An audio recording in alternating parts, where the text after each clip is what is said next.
So what? Were you at the first rainbow gathering? No. No, you weren't. I didn't make it to Colorado. Is that where the first one was in Colorado? How did they call World a rainbow gathering? Who came up with the idea? Well, he goes into that here. It came out of the Vortex One gathering in the Vortex of One gathering. The first Vortex gathering in Oregon. Who called that? How did that happen? Well, it just kind of happened. I'm not sure exactly who called it.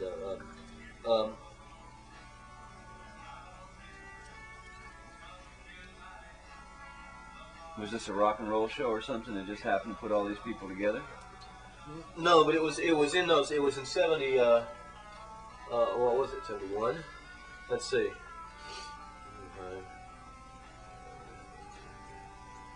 Yeah, it was in 71. 71. I just happened to, yeah, and I it just was happened a to be, Vortex gathering. Yeah, in Oregon, and I just happened to be hitching out there. And how many people? How many people were there? Oh, maybe the whole time it was going on, which was days, a few thousand. A few thousand. Yeah, it was not a real large gathering. And were people driving around in buses and all that stuff, and wearing funny clothes and. Well, 71. Yeah. There was still lots of hippies running around. Yeah, there were a lot of people, especially in Oregon. It didn't seem like all that. So what kind of? And were these all Oregon people, or was there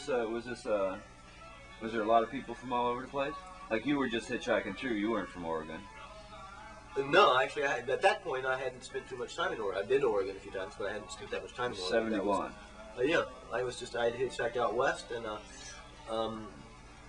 How'd you hear about it? After that, I ended up getting. How'd you hear about that? I didn't hear about it until I did in Portland, and then I just happened to. You got to Portland, and you ran into somebody who said, "Come on, man, we're having a party out here." Well, no, I mean, I heard about it, and it sounded worth checking out. So you heard about it? With posters or something? Yeah. What kind of advertising? There were posters and word on. There were a lot of people. What were they saying it was? Well, it was sort of like a mini rock. It was not a big rock festival, but there was music and there was sort of a gathering, and stuff. And were there names there? Country Joe and the Fish play it. Wavy Gravy there. I don't think Wavy Gravy was there. There were musicians. I don't remember. I don't recall anybody. I don't recall anybody of note particularly. Okay. I'm not even sure. I just wandered through it. I was there, for a day or two. In passing, lots of acid going around and stuff like that. Yeah, it was pretty mellow. There was people, people got together, and out of it came a concept for a World Peace and Healing Gathering. A World Peace and Healing Gathering. Well, that's what some people wanted to call it. It was actually called the Rainbow, the Rainbow Gathering of the Tribes in Granby, Colorado, a World Peace and Healing Gathering. Now, let me at that point. Let me go into his stuff because he talks about that a little bit. See, I had mentioned that there were people who friends of mine were advised not to write to him, or actually stopped writing to him because of what they were advised by some people who are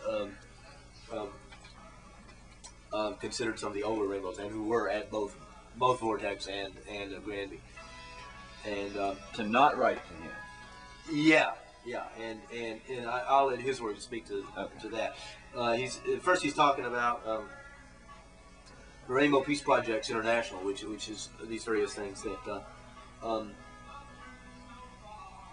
somewhere I won't read about. He talks about the first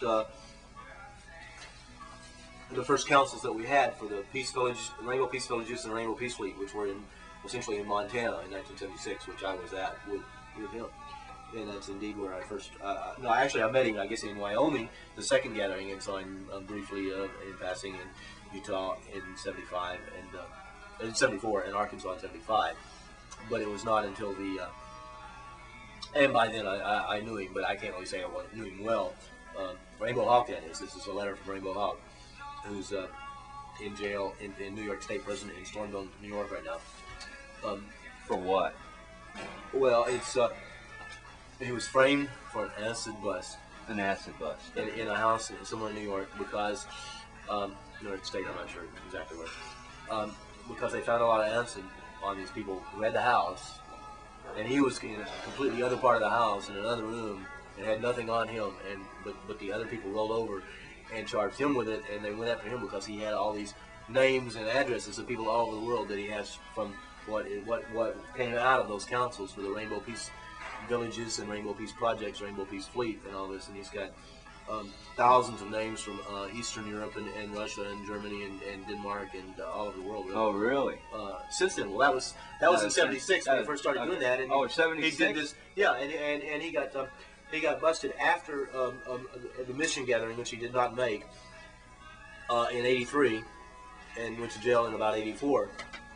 So how long is he in jail for? He's still in jail. How long? Oh, I don't know offhand. 20 years? He's just coming up for parole now. Oh, okay. Yeah, 20 or 30 or something like that. But it's been over 7 years he's been in jail, and he's just first coming up for parole now. Okay. Recently.